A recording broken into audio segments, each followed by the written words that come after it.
I wasn't sure if this comment was sincere and curious or not, but I decided to take it that way. Someone tagged us in this video and I'm happy to respond, not least of all because this woman appears to be intellectually honest and sincerely engaging the conversation, and I think people really crave that. A pregnancy does not magically become guaranteed to be viable, happy, and healthy after the first trimester. She's right. Pregnancies can go wrong at any stage, even all the way up to the end. Viability is defined as the stage at which if the child was born prematurely, he or she would have a 50-50 chance of surviving. Generally, our laws consider viability to be about 24 weeks gestation, although children born as early as 22 weeks have survived. There is no such thing as a late-term abortion. She means that there's no such thing as the phrase late-term abortion as used professionally in the medical community. She does not mean that there is no such thing as abortion later in pregnancy, like after 21 weeks or after viability, because of course there is. These terms, late-term abortion and partial birth abortions, were all made up by anti-abortion rhetoric. Anti-abortion people did not make up the phrase late-term abortion, and the partial birth abortion phrase has a very specific meaning as defined legally in Gonzalez versus Carhart, the Supreme Court decision that upheld the Partial Birth Abortion Ban Act of 2003.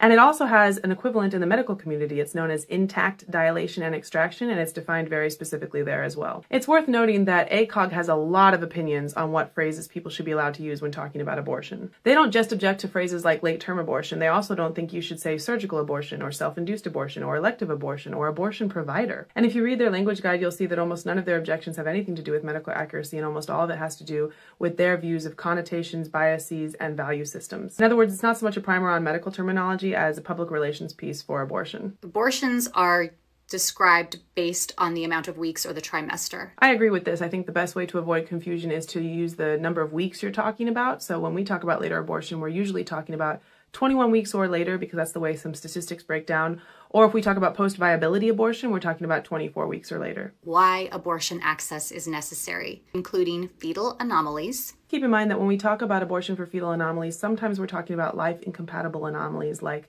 anencephaly, and other times we're talking about things like Down syndrome or spina bifida. Those who don't live in states where they can get easy access to abortion. I really appreciated that she talked about this part. The vast majority of conversations we have about later abortion involve the other side claiming that later abortions are only or almost exclusively done for medical emergencies.